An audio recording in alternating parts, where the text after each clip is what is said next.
Welcome to Elks101. Another episode of Elks Central, breaking this one down. Reagan, touchdown Edmonton! Fajardo, Dunbar, back on top go the Elks! Welcome back. Here we are, Elks101, baby. Yep. Coming off a big dub this weekend. Little bit unique of show, a little change up. No Declan.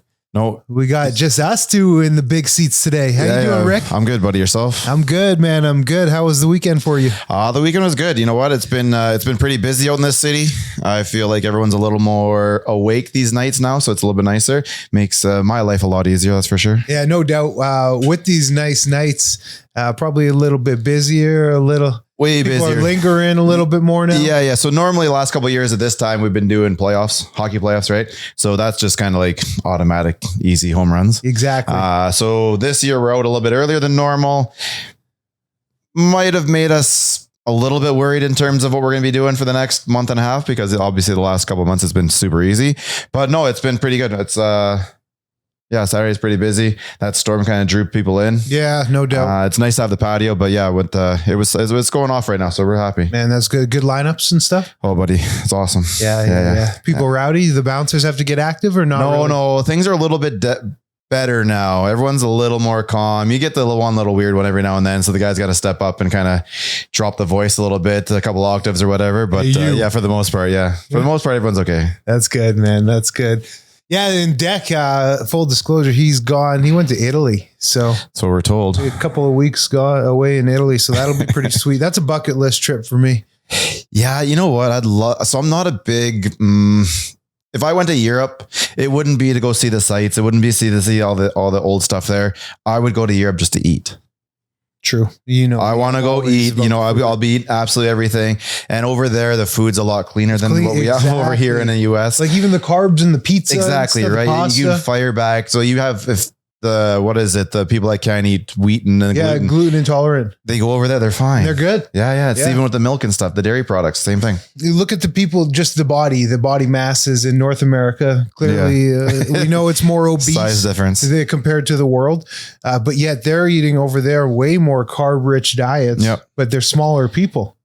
But their food's just cleaner, and it's not meant to last forever. Like you can go grab a loaf of bread right now. You can leave it on your counter for 2.5 weeks, open that thing up, and it looks exactly the way it did when you bought it. You can't do that with their food because their food goes bad because food is supposed to go bad. Yeah. So we make things very convenient for ourselves. Like I know there's a type of tomato out in Italy that it only grows in like 6 weeks. It's only available like 6 weeks a year. Really? So like you wait. And when it comes time, you eat that tomato for like 6 weeks and put it on everything, do whatever you want. Here, we just find a way to grow it all the time. So you lose the quality of it. You lose like the desire, the want for it, because it makes you wait for it. Yeah. Here, we are just convenient. We're gluttonous. We're just, there it is. We'll grab it. We'll make it. Convenient is right. That microwave mentality where we want the fastest thing ASAP. Yeah. Right. Yeah. And it's usually terrible for you. It's not good for you at all. Send me over there and I will just eat. That's all I care about. Where do you want to see the most in the world? Where's like the biggest bucket? So my biggest things are always going to hot places. I want water. I want clear water. I want sand. I want heat. Mm-hmm.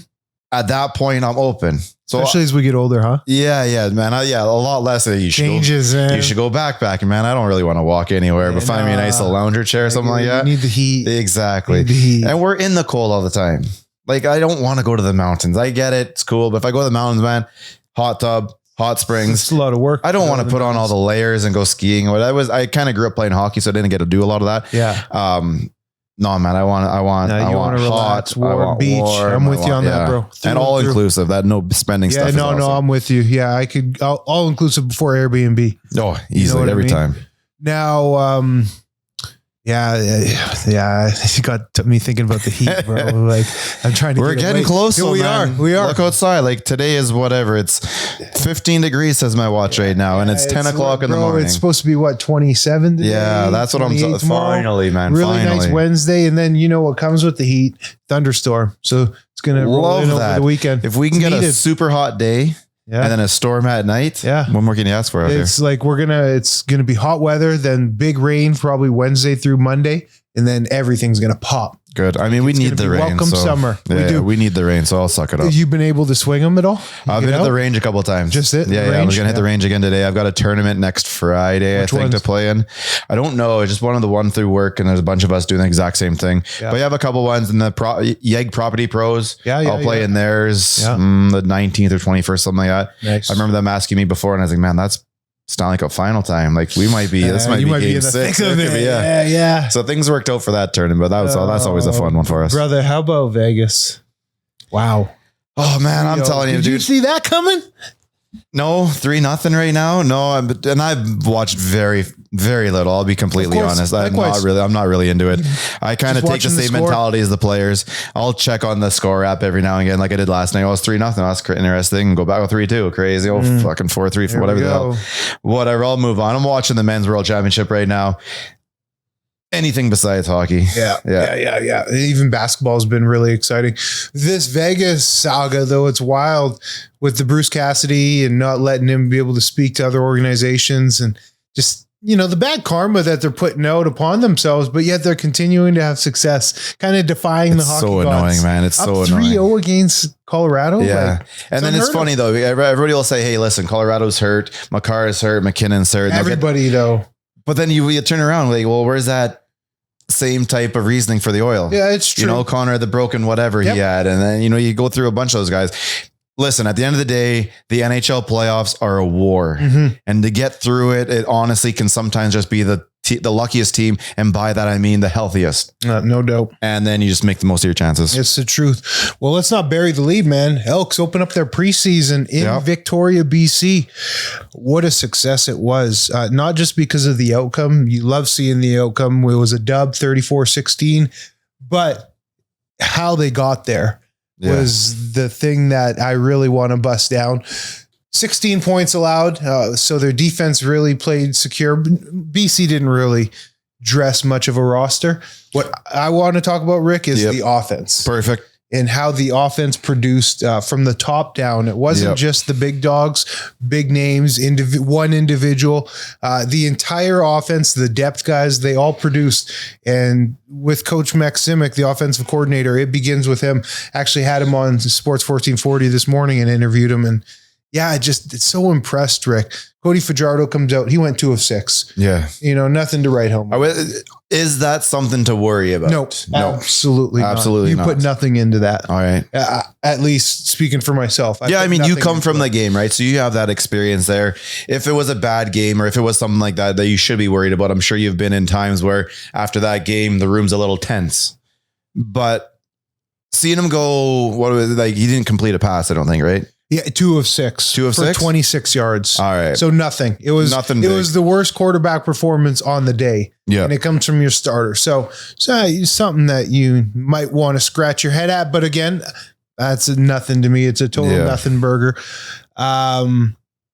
You probably only played, full disclosure, both you and I didn't even see the game. No, I've watched pretty much all the highlights I could find online. Exactly. But putting it on CFL Plus, something like that's tougher for me to find. And I heard the stream wasn't very good. Oh, really? Yeah. I didn't even try to. I had my dad was in town, so I was with family and he was with the grandkids. We were busy, so didn't even get a chance. So we're talking solely off of the stats that we saw and what Coach Maximic spoke to us this morning. So, based off his opinion too. So Cody Fajardo, 2 of 6, 26 yards. That's a nothing burger. He's probably got a series or 2 at best. Yeah. You'd like to see more out of your starter, but it is what it is. They barely play. Now, the depth guys, that's what I really want to spend time chewing up and busting down, because Taylor Powell, backup quarterback, came in with, fairly high expectations, you would say, hey? I would, but then I'd sit here and when you bring up his name, I think about things that the guy who normally sits there, Declan, would say, and he was not huge on him coming over here, right? And he kind of thought that maybe average. He was maybe getting overly pumped up. Yeah, by the league. So I was going to ask you about that too, because pundits across the league have kind of dubbed for a couple of years now Powell to be the next guy. And I get Deck's opinion that Powell's numbers haven't been that strong over his career. They've been fairly mediocre. I think his best season passed for 14 touchdowns, but had 7 to 10 picks somewhere in there. Nothing to write home about.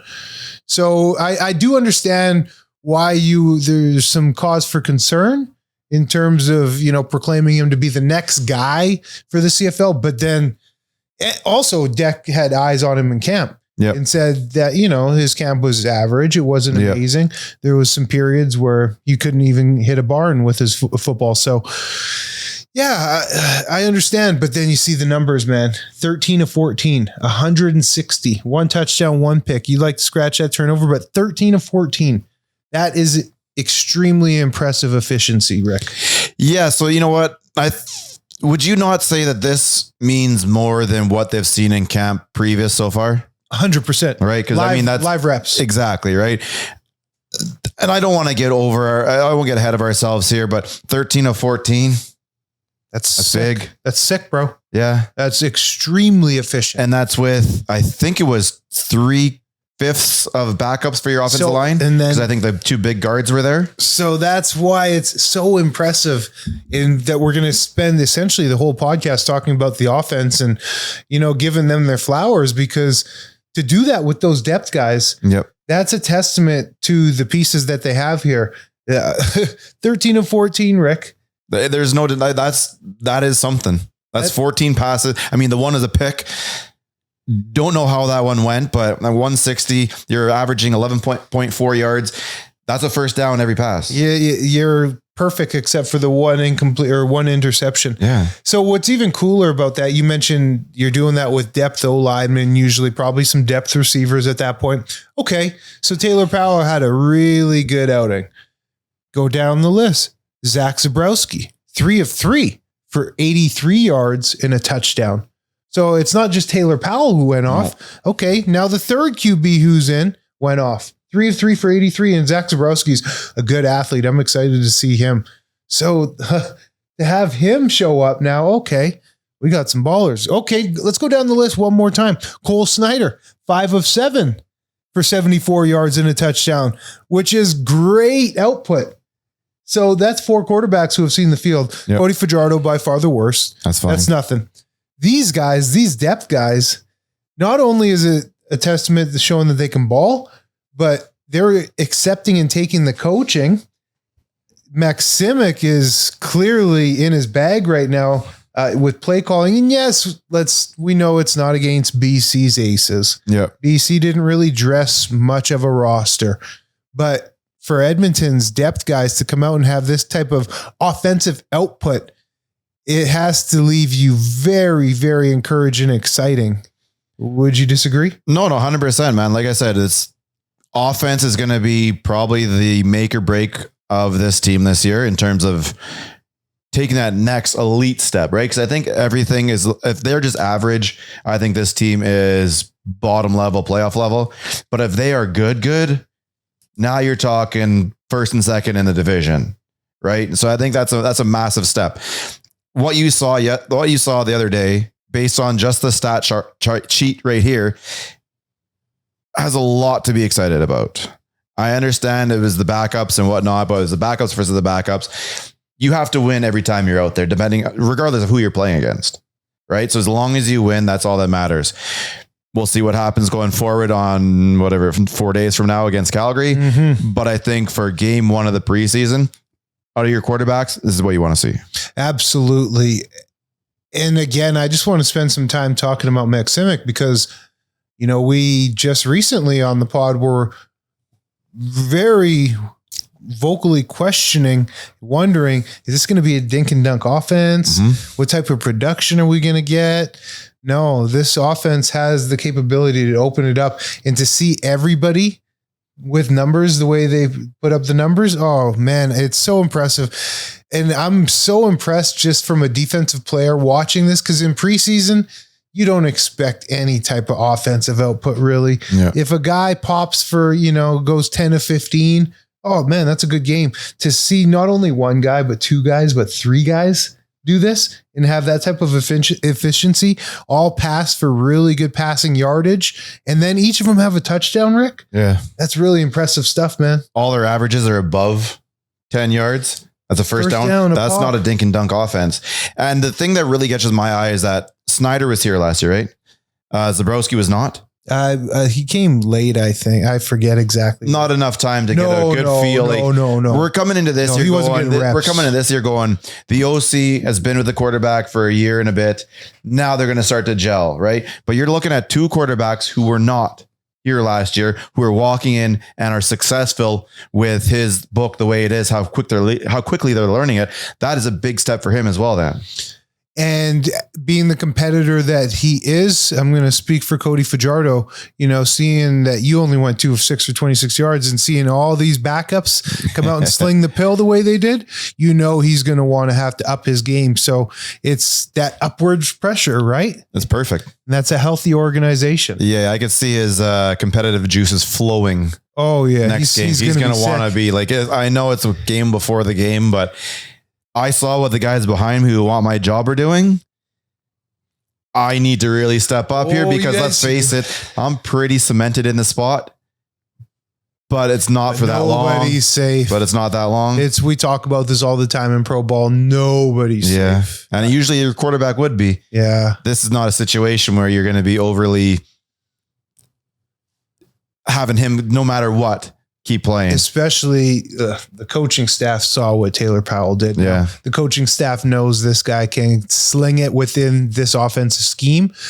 And we saw Trey was the guy last year, and after 4 or 5 weeks, he was not. Yeah. And that was coming off a game where he was perfect the game before. Yeah, that's crazy. So nobody's safe in pro football. Yeah. If you're not producing, you're walking on eggshells. Hey, that's good. That's how it keeps everybody sharp. They keep everybody at the top of their game. It is, man. That's that upwards pressure. So this offensive output is so good to see, but it doesn't start without solid offensive line play up front.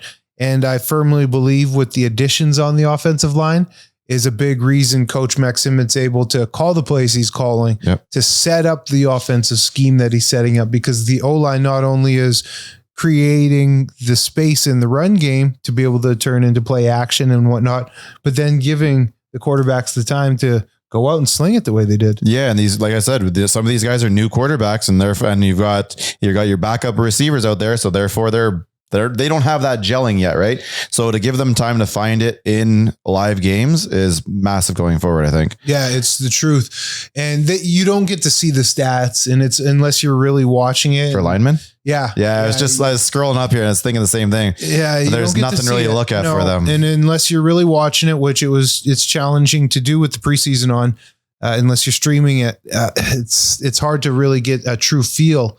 But again, having spoke to Max Simic today, we're very fortunate that we did get to talk to him so quickly after the game. He said that he was thoroughly satisfied with his starters play. I mean, of course, the entire O-line and the backups played well too, but the starters is what I wanted to focus on. And he named Carter O'Donnell. He's a joy to have. Coulterwood Mancy, as advertised. Yep, perfect. So these boys, they're doing their job up front, and that's going to make life for Cody a lot easier. It's going to make life for everybody on the field easier, right? Well said, bro. It just allows the offense less pressure, more time to do their thing, which allows the defense to rest more, which allows to keep their energy level up. So when they are out there, they got to go, pin their ears and go balls to the wall and attack the other team's defense or offense. Sorry. So team rushing stats, the team rushed for 110 rushing yards. That's a 4.6 average on the amount of carries they had.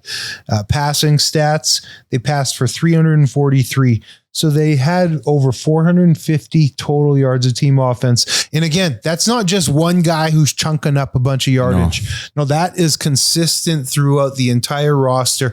Every guy was contributing their little portion to that output. So it's so encouraging to see how they have that. And that's the word of the day, is encouraged, because I was slightly, I was holding my breath with this offense, Rick. It's one of those things where you want to stay positive, but in the back of your mind, please don't fuck this up. Yeah. Please don't lay an egg. Seriously. We need to get off on the right foot. I don't want to see a freak thing go against us. Maybe a drop ball or a tip ball. Yeah, it's a pick six the other way. Just bad luck.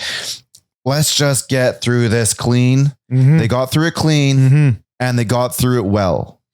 In the offense, the past few years has kind of been the heel of this team. Hey, it's been kind of the one area where you never really felt too sure. or confident. You're questionable about your quarterback, and you're probably more than questionable about your offensive line. And at that point, it really doesn't matter who your receivers or running backs are. Right? If your big dogs in front aren't up to par, and that makes everything harder for your QB. And if your QB isn't up to par and those guys aren't to par, your offense is behind the 8 ball early, and it's really tough to battle through that. Yeah, I think they're going to be tone setters. They're going to be tone setters this year up front. Those Hoggies, boy. So 110 rushing yards. Those how that busts down individually. With none of the 2 big guys were there. Leak and Rank, they didn't get any touches, didn't even dress. Rashawn Baker, 8 carries for 47. That's a 5.9 average. Isaiah Knight, Canadian, 7 carries, 32 yards, 4.6 average. And then Shanderick Powell, he had 3 for 13, 4.3 average. So the 2 the backs were Rashawn Baker, Isaiah Knight, with the 5.9 average, 4.6 average. That's pretty darn impressive if you're picking up half of a first down every time you're toting the rock. Especially when you scroll up and go back and look at your average of passing for your quarterbacks, all being north of 10. Oof. And again, we don't want to get too excited. It's game 1 of the preseason. You're playing against the exhibition team on the other side. However, you still have to get the job done by your own. And they did. In the CFL, you've heard me rant about this for months now, Rick, about a year since we've been at it. You want to first down, live in, get 4 to 5 yards, live in 2nd and 4 to 6 and get a first down. And those stats that we just talked about, averaging 5 a carry, averaging 10 passing, those are first downs right there. And that is how you move the ball. Now finishing too. Like the fact that the quarterbacks finished, each quarterback had a tug. They're finishing. They're not just moving it, they're finishing. Yeah, and Cole Snyder ran one in as well. Boom. Look, it's big, man. And again, I don't want to get ahead of myself, but based on our 8-year history or something like that, this is cause for excitement. This is the ticket sales for game 1, if they were questionable at all, should be going north. Defensively, a lot of the output was from guys who were more, you would say, backups in depth roles, which is to be expected. I would say that the defense that ended last season, was very strong and very confident with the players that they had coming into this season, which is why we saw how they locked everybody up essentially with contract extensions. Yeah, I think the majority of starting spots were already in dark pencil. Maybe not quite pen, but you're leaning inked, but you're leaning into it a little bit more. And that's kind of why you saw these guys playing the way they did. You're pretty confident with the majority of your starters. So let's figure out what we have with the rest of them. You're going to need some quick replacements on the field in terms of just getting guys off, getting the guys for a break. So some of these guys are going to play big plays, right? Yeah. Like they're not only going to be special team guys. You've got the top 3 tackles here. We're all D-backs. Yeah, exactly. That's my thought too. Right. Just looking at the numbers, not really any names that we have a lot of recognition with. Just sorry to the fellas. Shaylin Garn's there with 2 tackles, but everybody above them are not really. No. Newcomers, you would say. Yep. Eteve, he's a linebacker who's been on the team for a couple of years. But no, it's to hold BC, like I say, to 16 points. And BC, I don't think had a pretty strong roster. That's not an excuse at all by any means. But I think the defense, again, is very similar to what we saw with the offense. The coaching matters and the continuity truly does matter. It's not just fluff when we talk about it or when we hear about it in answers from players or coaches. It does matter. And when you're able to hit the ground running and have the guys confident in the scheme that you're trying to prepare them with, the guys are going to be able to fly around and play fast, Rick. And the score indicates that. Yeah, no, 100%. They gave the offense that confidence to go out there and play their style of football, knowing full well if things didn't go well on 2 downs, that you were confident the defense was going to be able to stand up and stop the opposition. Exactly. And it looks very much like they did. Yeah, there was 1 sack in the game. That was Justin Pace, a linebacker. He had 3 tackles and a sack. But yeah, in terms of the numbers, kind of just so-so numbers. Leading tackler was Jerron Joseph, 5 tackles. Yeah, not a ton to really bust down with the defense, because I think as a whole, they didn't dress a lot of the names that we're going to see this upcoming week. Yeah, no, 100%. These guys, like I said, were going to be replacement players, special teams guys. But when you're doing that, you need to go out there, and when you're given your opportunity, you need to make the most of it and make sure you stand out on tape for Monday morning. And I think that, I think that by the looks of it, most of these guys did. And I think most of these guys are going to be pretty proud of themselves, knowing that were given at least one opportunity and they went out there and did their jobs. Yeah, exactly. Yeah, it's man, I said this on the radio earlier. I feel it. If you think about just around the league, just step back and think for a moment of the rosters and the teams that they're going to be playing against across the league. There is a lot of room for optimism. And I should say reason for optimism.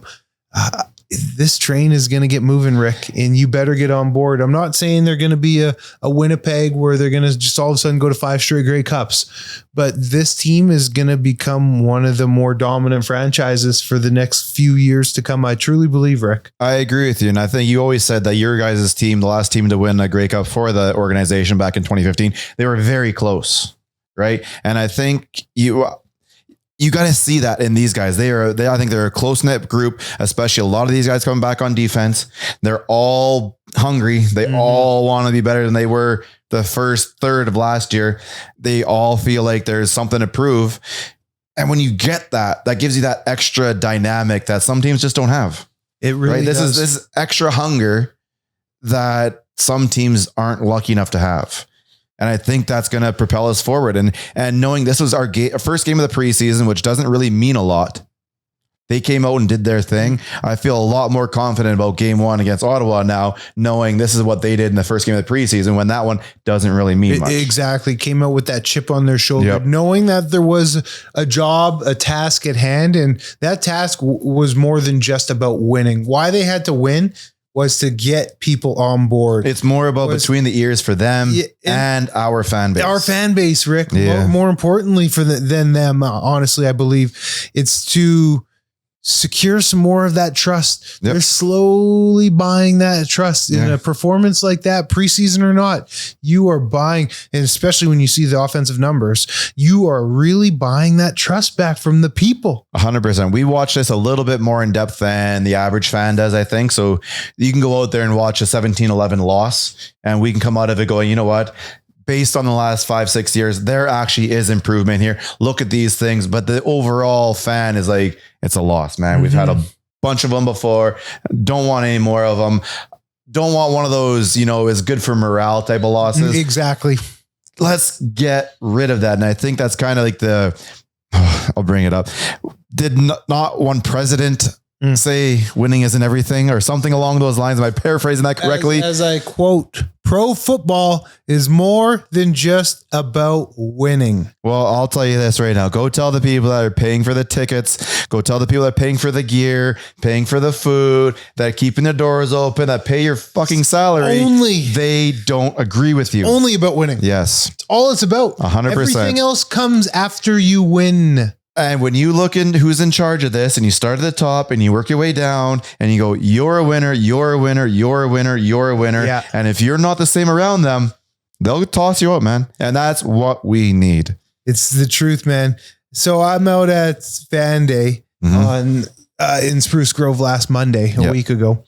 And it was towards the end of practice where they opened up the field, let some kids on the field and whatnot. It was really nice. And I just moseyed over to Ed Hervey, and I rub shoulders with Ed quite often at different events. We have a really good relationship. You can still talk to him as a regular human being, not as much as the alumni. Like there's different versions you can be. Yeah, we're boys. Yeah, no camera type of stuff. Yeah. We'd be like a boys conversation. Perfect. Nothing official, nothing business. Did you play with him? Interview. He was not with him. No, he was the GM the whole time. Yeah. He gave me a couple of good contracts and gave me an opportunity. He was the GM when I won. And that's got to be the fact that you're still able to do that to him when he cut you the day before your when bonus. he cut me. So I was going to say that. That's the respect, man. Yeah, that's incredible. That's the respect. Like normally you would think, screw this asshole. Yeah, you'd be like, no, I don't want to talk to this guy ever. No, man. Like that's business. I underperformed that season. Yeah. I get it. Like that's the biz. I totally get it. Yeah, it's crazy. When you're in it, even you get it, you hate it, but you get it.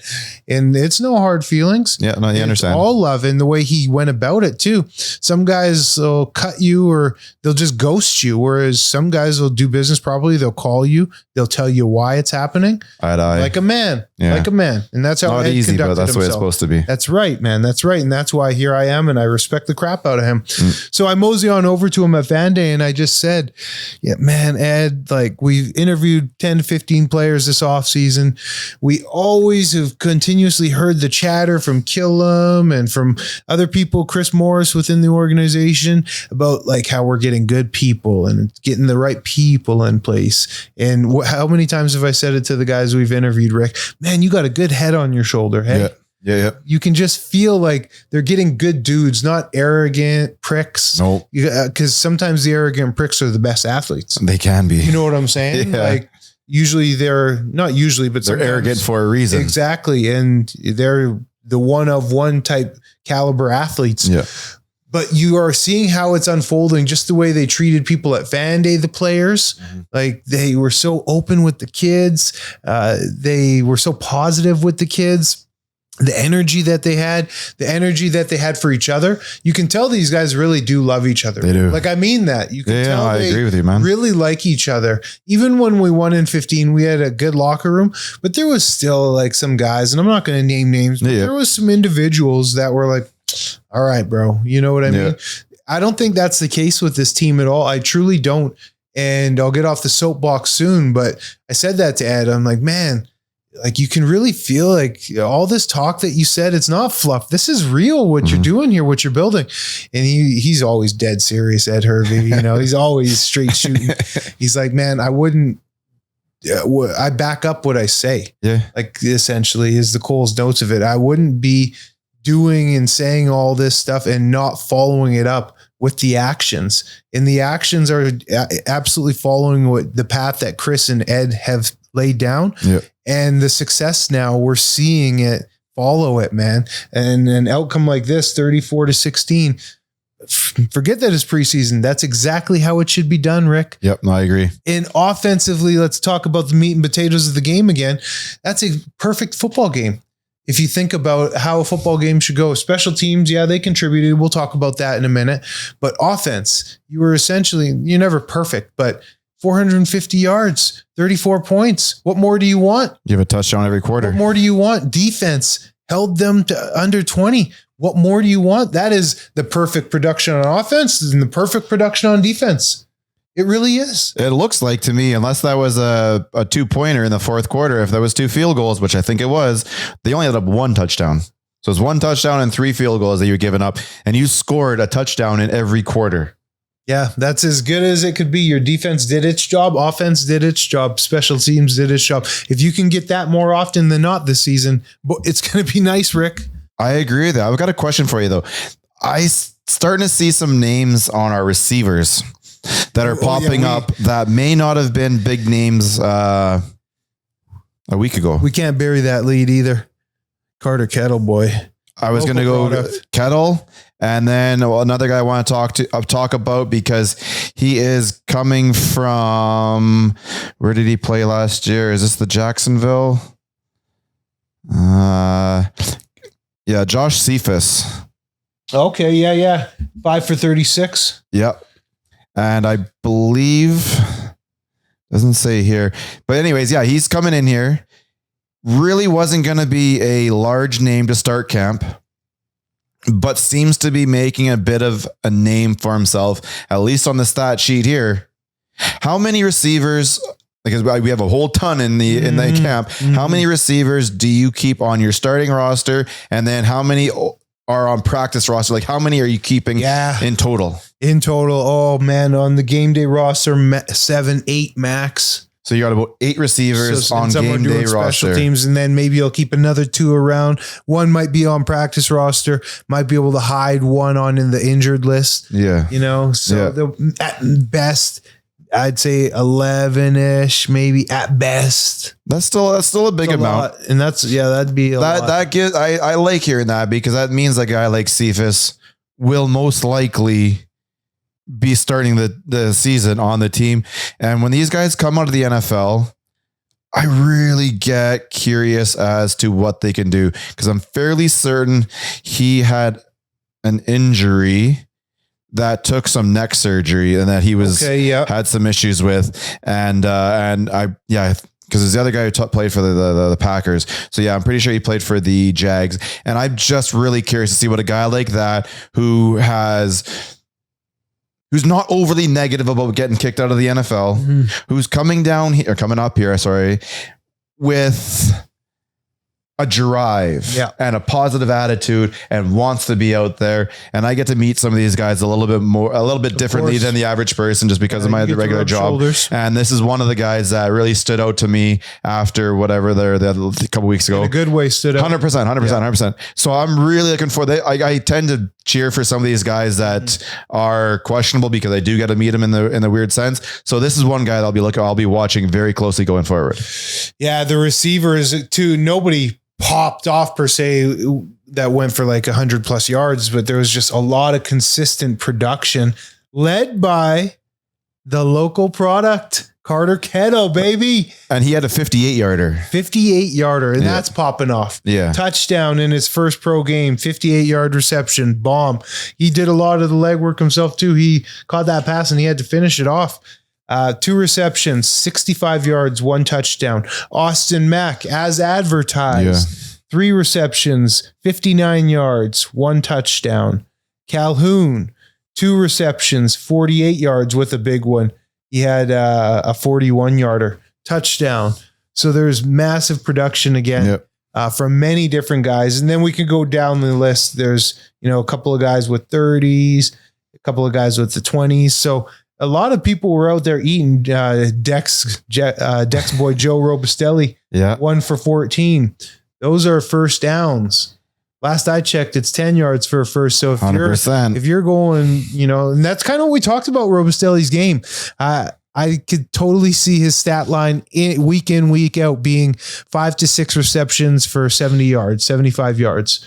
And those are first downs every time. I'd like to see how some of these 1-for-1s played out for 13 yards. Was that a 2-yard slant and you get 11 more? Yeah. Or are you running out to 11 or 12 and turning around? Catching. Yeah. Because if you're going for the 11 to 12 or something like that, you're spinning around and you're getting tackled at the spot of the catch, then you're stretching out the offense. Yes. If you're just doing these dinks and dunks and there's some yak there, then you know what? Maybe this is a bit of a dink and dunk offense, which can and can't work depending on how it goes. I'm really curious to see what that looks like going forward, because everybody here's long outside of Rashawn Baker is a first down. Yeah. I like that you said that too and went that direction with the offense, because that's true. And there's so much validity to it. How did these completions unfold? Completely. Because again, we didn't have eyes on it, but in my estimation, I'm going to say it's more the latter and more opening up of the offense. 7-8 yard catches, 2-3 yard yak and a tackle. Yeah. It's more a good thing of opening up the offense. I think that's great. Less dink and dunk. Yeah. And I think it gives your OC confidence moving forward to maybe not close the book a bit, but keep it open. You're maybe not pushing anything yet, but you're not closing things off quite yet either. Yeah, like I say, I'm so excited for this offense, because in preseason, offense is always so choppy. We talk about it. Game 1 in preseason, especially, it's still so early in training camp, the process, still learning, and to see them come out and look like they're in beyond midseason form. Yeah. Oh, shoot, boy. So there is one thing on defense that we didn't bring up here, that Barlow may have a bit of an Achilles injury. Oh, really? Yeah. I didn't see that. Yeah. So I think I got that off Third Down or CFL. You got that off the 3 Down Nation. Yeah, something like that. That appeared to be an Achilles injury, I think is what they called it. You don't ever really strain your Achilles. You don't sprain your Achilles. It's either usually it pops or nothing, that's right? a ruptured Achilles usually. I'm not gonna go and so the quote here by Third Down Nation was Brandon Barlow going down with what appeared to be an Achilles injury, and then expects 24-year-old Elijah Alston to back up, and thought that Alston was actually really impressive so far. Okay. So that'll be something for us to watch on defense going forward, because I think this next game will be a little more important, maybe a little bit more to watch. But I have a question for you here. Yeah. Game 1 is over, right? So preseason game 1 is over. How does camp change going forward? How does camp change after preseason game 1 as compared to before? Well, you get more settled into who is in the starters. Mm-hmm. You're practicing more as a unit now. Mm-hmm. The starters are going to be like the A group is going to be repping out a lot more together in practice. Is the contact a little bit less now because you get to hit the other guy? Now you're like, hey, shit, we have a game again in a couple of days. Yes, Rick, to a degree, but then you're still in the battle of 100%, but it's a little bit less than say in the first couple of weeks. Because in the first couple of weeks, you're trying to get your body ready. You're trying to like grab eyeballs. Yeah, you're right. If you're on the starting lineup, you've grabbed eyeballs. Let me check myself, actually, Rick. You're right. I'm thinking because training camp is so short now. Yep. It feels like camp just started like 10 days for us, ago. but I bet you it doesn't feel like that for them. No, not for them, but it is short. And usually what I'm used to is 2 to 3 weeks, potentially even before you even play a preseason game. Yeah. So you're practicing a whole whack load, getting those battles out of the way. Once you get into the preseason games, it does change because now they have just played on Saturday. Yesterday, Sunday would have been an easier day. Today probably is still a fairly light. You need to get in the rhythm of the season. And now they're going to get back into game prep for this upcoming weekend. Yeah. They're not going to get into 3 straight days of 2-a-days. No, that's not how it's going to go anymore. They're going to start. They'll have a couple of hard practices early this week, maybe today, tomorrow. Yeah. But then it'll be game prep. So, which is a lighter type of a load. And then what can we expect to see different in game 2 that you didn't see in game 1? I'm assuming some of the stranger names there are going to be less focused. Faces. Yeah. There'll be more familiar faces, getting more reps. Honestly, that's about it in terms of all you can expect. Does the playbook call it? Does the call changing play at all? I don't think so. I really don't, because you look at this 34-16. That's a darn near a perfect game. Yeah. Like at least the box score indicates that. The offense over 30 points. That's great. The defense 16 points. That's great. So if you can get something that resembles what they did, let's spend some time on the kicking too. My internet just went out on me on my laptop, so I'm pulling it up on my phone. That happened. Yeah, because I think Declan was talking about there were some relatively large, long kicks here. Mm-hmm. So we have Jesus Gomez went 2 for 2 with a long of 30. Okay.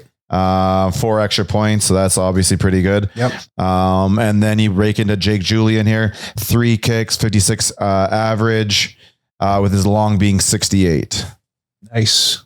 Ooh, 68. Again, but when it comes to Jake, his super skill is placing that ball into a place the other team does not really want it, placing that ball into a place that maximizes the kick coverage, just the kick coverage, I guess. Systematic football. Yeah. So yeah, it doesn't have to be massive bombs, but it has to place that ball in a spot where it's most opportunistic for the coverage. Yeah. Yeah. It's exactly it. It's kicking game again. Solid. No blunders. Right. So you come out of this, honestly, Rick, and this isn't, I'm not just a bandwagoner. I'm not just a proud alum, which of course I am that, but with me saying this, you can't play much of a better preseason game than that, especially a first preseason game. Yeah. Outside of Cody, you really can't do much better overall as a football club. So before I ask him a little bit about Cody there, so there were 2 punt returns. Shunderick Powell had one return for 21 yards, which I think, what is the average you want on a punt return? 10 yards. 10 yards. Yeah, you're trying to get a first down on a punt perfect return. Because TJ Luther had the other punt return and it was 1 for 19 yards. Boom. So that to me, if you're pulling off double the expectations of punts, that's a massive thing. That's great for your offense. And then we break it down to kick returns. Calhoun. Okay, well, what's the difference on a kick return? You're going to want more yardage. Yeah, What's my goal on kick returns? You're probably, I don't really know number per se for kick return, because the coaches I would always spend time with focus so much on that first down on punt return. Kick returns, I'm not totally sure. Yeah. You're probably trying to get at least 15, 20. So we had Jalen Calhoun, one return for 36 yards. Leonard Johnson, 1 for 20. And then Shunderick had 1 for 18 yards. So when we look at that, again, that's, Shunderick had one of both, but otherwise you're looking at 4 different players, 4 different players, all with very acceptable returns on both versions. And special teams kickoffs, I think, has been something we've been lacking over quite some time. Yes. So again, that's something to look forward to going forward, that the defense was very strong. The offense was extremely strong. And to me, that looks like our special teams was also right there with it. I'm just looking at this article that the Monday Morning Quarterback, CFL.ca, came out with here freshly this morning. Is that the one ranking the defensive backs? Yes. No love to any double EDBs. So I stopped at 3. I didn't see, I thought it was doing the top 3. But yeah, the fact that Ford wasn't in there, do you think that has to do with lack of stats? Like, I understand no one's going to throw at him because he is so good, therefore your stats aren't there. Is that kind of what we're looking at here? That has to be it. Right? That has to be it. Because otherwise I think Ford is right up there, in especially with a preseason look, that he'd be auto top 3. I don't know if it goes to 5, but yeah, no, definitely 5. I'm seeing the top 3. There's no double E players for anything at all. Wow. So you think this week Max Simick's really going to focus in on QB1? He needs to, Rick. Right? He needs to. QB1. Like the last game was his last pass, like free pass kind of. Look, nobody's safe. It's still Cody's team. Yep. But with Powell knocking, and Powell has been highly touted by the pundits to be that next dude across the league for years now. And with a performance like that, a perfect performance outside of the one incompletion that was an interception, the starter has to be put on notice. He is put on notice. 2 of 6. And Cody played solid last year, but it's not like he was, a hero or anything. Everybody is expendable. And I'm not sitting here saying Cody's going to get cut. That's not it at all. But Cody didn't go out and throw for, 4,000, 25 touchdowns, 2 picks. Like, that's not the case. What should we be looking at in terms of Cody coming into game 2 of the preseason? He needs to A, be efficient, B, not be a check down guy like he's been known to be. How much time is he going to get to play? You get him a quarter, you give him a half. It'll be beyond a quarter, I would imagine. Because most of us are going to break it down to NFL preseason, right? And go, we kind of understand that a little bit more over 4 games now instead of 2. So it's going to be different. But so this is the last game before the regular season gets going. Usually NFL is no starters play that now because they do their big one in the 3rd. This, however, is because you got 6 reps. Yeah. Only hit 2. Yeah. You got to be playing for the first half, no? For sure, I would imagine so. And then if it's good, I'm comfortable. You go Powell, and if it's bad, that's it. You keep rolling. What if it? I don't think you keep rolling. You're gonna get him out of there regardless because you want to get the other guys' looks. But that's my question: is what if it looks bad again? Then the heat is up. Because then you don't know what to do come game 1 against Ottawa. Then the heat is up. And that's a real question. If he goes out and has a performance that's average, or even, say he goes 8 of 13 for 80 yards, but then Powell comes out and goes 17 to 20. Yeah. Right? Like, and just kind of lights it up again.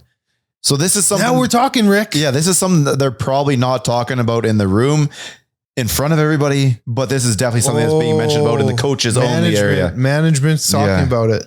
Management is talking about this, and don't even sleep on Zabrowski either, who is the biggest out of the entire quarterback room. So if you're Max Simic, though, you are really leaning into Cody this week, because that is the best way for you to be good at your job, is for QB1 to stand up and do his thing. So you are going to bed every night praying that he finds his form this week. Yeah. And when you say leaning into him, it's not the leaning in where it's like he's digging him, riding him hard. No. You're just coddling in a sense too. Like massaging him. Yeah, because you want the good without the bad. And I want this guy to clean up what's between his ears, because at his age, knowing the young kids are behind him, it is 100% normal to sit there and go, these guys are nipping at my heel. For sure it's normal. And it's been open that he's put this word out there, the R word. He's floated retirement. Yeah. Right. He doesn't know if this will be his last year, contemplating retirement. Yep.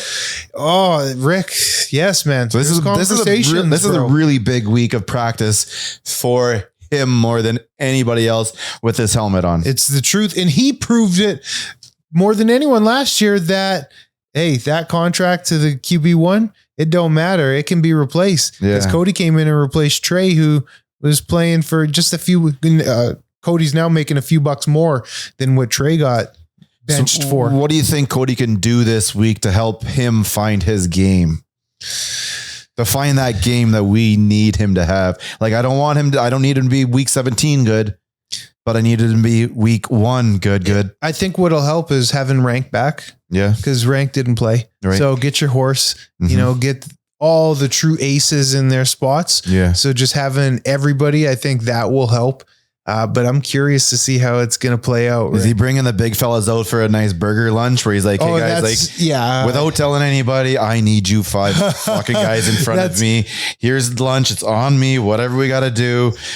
I need you guys in front of me. I will find my game, but I need you 5 dudes in front of me to set up a wall and give me some extra time. He really does, because the reality is his job depends on it. Yeah. His job depends on it. And that's not to be bleak, but that's pro football. And you've got, and again, Declan called this the perhaps best offensive line in the league. Mm-hmm, I would agree. If he's getting sacked after been given more than enough time to throw the ball, when those big dudes turn around, you're feeling bad, right? Yeah. And that's another good thing that you brought up, the sacks and pressures. Again, what happens if maybe Cody takes the sacks when these other guys aren't getting sacked? Yeah. Like, is there a conversation to then be had? And they're all significantly younger, and Cody's going to hate this tape, but this is the conversations that are had behind closed doors. Yep. We have a younger guy. Is Cody, does he have the mobility in him? Arm strength is always, you know how Deck and I are quite open about that. Yep. So there's a lot of questions here. This upcoming game is quite significant for Cody Fajardo. What day is this game on? Friday? So it's later Friday or in the Saturday? week. I think it's the last game of the CFL sched, Rick. Bear with me, buddy. Because it is this is the last freebie. This is the last chance to get out there. May 29th, Calgary in Edmonton. So it is this Friday. Wow, it's a short week too for the boys. So it's going to be going back to our conversation about Saturday, because the game was Saturday, right? The game was Saturday to Friday, so a little bit. They stayed there. They would have traveled after Saturday. Sunday would have been a wash yesterday. So, and then they play Friday. So they're already in game prep. So it's going to be an easy week physically. Mentally, they'll probably do a lot of insert and install, but physically, those boys, man, they're no 2-a-days anymore. Are the coaches kind of looking at these guys going, I need regular season game 1 mentality for this game? Yeah, for sure. You know, let's face it. We can't ignore what our past is for the last. Approach every game the same. Yeah. You don't want to have, we played well, we can let off the foot off the gas this week. No, man. They're going to bring that exact same mentality that they went in last week to BC. They have to approach every game. Preseason, be damned. Any healthy starters you think that won't be starting? No, I think everybody will be up. Everybody will play this week. Yeah. Yeah. Maybe not a ton, but everybody will play. Yeah. At least like the first quarter is going to be the exact lineup outside of injury or health or whatever that you want in week 1. That's who we're looking at week 1. Yeah. At least for the first quarter. I'm excited, man. Like, I think we had this week could not have gone any better, I think. Couldn't. You know, you outscored them. Preseason game, right? Yeah, exactly. You outscored them. You doubled them up.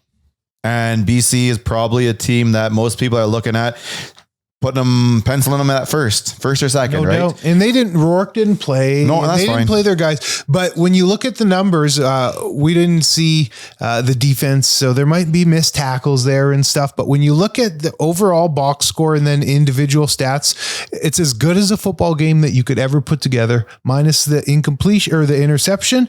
And minus Cody Fajardo's numbers. Other than that, it's perfectly well-rounded. Yeah. It really is. And like I said, man, it gives me full excitement going into the next game. I think it probably gives everybody in that locker room, yourself included, and the average fan is going to be excited about what they saw. Now, the game on Friday, it's not at Commonwealth, is it? No, that's at Clark. The Knothole gang. There's no difference, you don't think, in playing different field, is there? No, there won't be much of a difference outside of sight lines. It's going to feel way more intimate. I think it's a max capacity right in the 6,500 range. So it's got to be full, no? It'll be packed out the wazoo. It's going to be such a cool environment for the fans that get to go and see. Yeah. Really cool. You'll never get to see a pro game that up close and personal. And going to that game and feeling what that feels like will probably give you a bit of a want to go into the next season. You can go into game 1, game 3, whatever the hell, or game 2, I suppose, is a home game. Just going forward, you're going to be coming out of this one where the stands were awesome. You could feel the energy, which you really want to do. And that's really going to push you to want to go to that 2 p.m. game in week 3. Yeah. It's going to be such a cool atmosphere. So it's the home game, first home game, you know, in front of your home crowd, so to speak. So they're going to come out so fired up, man. It's because they're doing it the right way again, Rick. I'm telling you, Killam is not going to let the foot off the gas. Yeah. Killam is going to have them prepared. Ed is going to make sure Killam has them prepared. Why are they going to do all this? Because they're going to fall under Chris Morris's guidance. He made sure. It's so aligned, doing it the right way, man. Yeah. Jump on board, Rick. This train's moving, bro. I can't wait, dude. I'm telling you, it's moving. It is moving here for the future, not just now. No, I'm excited. I mean, you look at our roster and outside of Cody, everyone's relatively young. Yeah. Right. This isn't a one and done. This isn't your last hope. A lot of guys are secured up too. And knowing that Powell could push them. Mm-hmm. It's great for this year. It's great for going forward. I think the boys are going to be jacked up for this one at home against Calgary. Yeah. The fans are going to be full. Yeah. Some of these guys are going to, you're just be like this close to get in your mouth. You tasted a win. You're at home. You're at home. You're ready to roll. Yeah. Finally, you got to hit the other guy. Yeah. This is a team you don't like. This is a team you're going to be comparing yourself. Killam's always going to have them ready with a little extra speech too for Calgary. Yeah. I'm excited, man.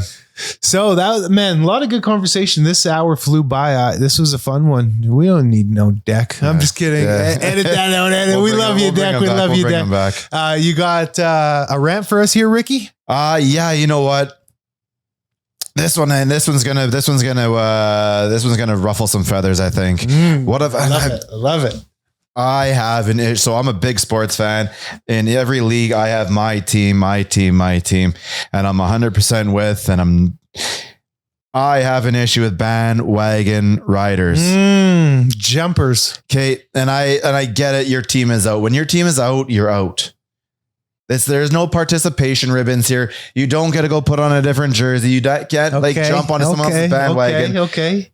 First and foremost, as a fan, you don't want other people hopping on, right? We've been here from day one. Yeah, we don't need you. This is us. Don't get in here just for the good times. You had to been here for the bad. Don't be here for the good. Same thing going forward. And I hold myself to this whole damn thing. I don't want to jump on someone else when things are good because I wasn't there for the bad. You got to have for one. And when it comes to two teams going against each other, I don't want that team to win. I want the team that I don't want to win. I'm cheering for that team to lose. And I specify it every time. I don't know. You want this team to win? No, I don't. I want that team to lose. If that means they win, fine. Yeah. But I'm not cheering for them to win. I'm cheering for this team to lose. I'm with you. I feel especially, you see that. So what are we talking about in particular? You see Habs fans. I was going to say Habs fans. You're going to see that with some World Cup.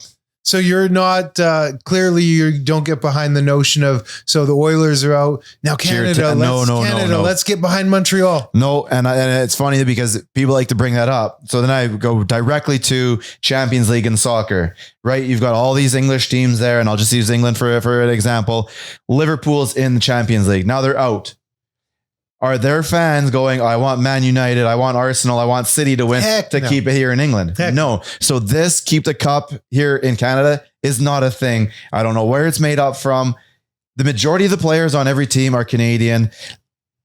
That should just ease that up. I understand it's annoying that a Canadian team hasn't won, but if you're a Canadian fan, a fan of a Canadian team, you shouldn't want any of those other Canadian teams to win. No, I'm with you. That's your number one. Maybe not your rival, but you're like, no, I don't. I want to win first. So let us break the record. Snap the streak, and then we'll move on. And maybe then I wouldn't be so bummed out if another Canadian team wins. But I'm telling you this right now, and I absolutely hate Carolina. I'm not cheering for the Canes. Yeah, but I want the Habs out.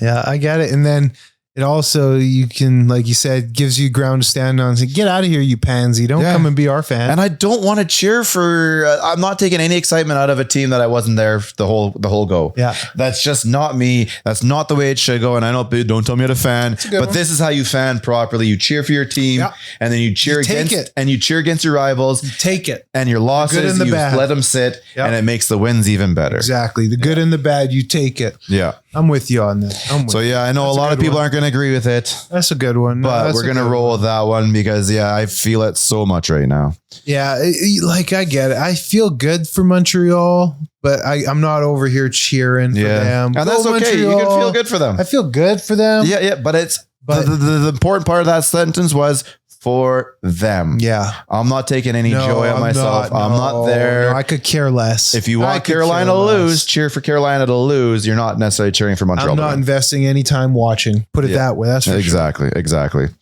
We'll keep blind rankings for when there's two of you again. Yeah. Fair enough. But I think at this point, my man, this was good content today, bro. Yeah, we did a pretty good show without.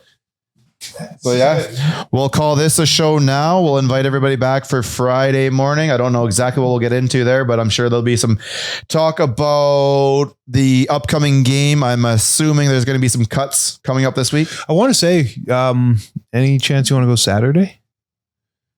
The game? No, Saturday morning? Yeah. Then we could do a recap of the game. Yeah, I could probably get it done. Yeah, we'll do like 11:30. Whenever you're good. I'm flexible Saturday. Yeah, so I got a show to do in the morning. But I'll look into that. Then we could do the recap. And that gives us so much to talk about. It makes the show much easier. That'll make next Monday a little bit tougher, but that's fine. It's totally up to you. Yeah, no, I'm good with Saturday. I don't care. If you want to stick with Friday, you're right, because then I forgot about Monday. So either way, we'll figure it out. You let me know. All right, buddy. We don't need to have this part of it. No, that's all fine. We'll let everybody know. But until then, we'll see everybody Friday.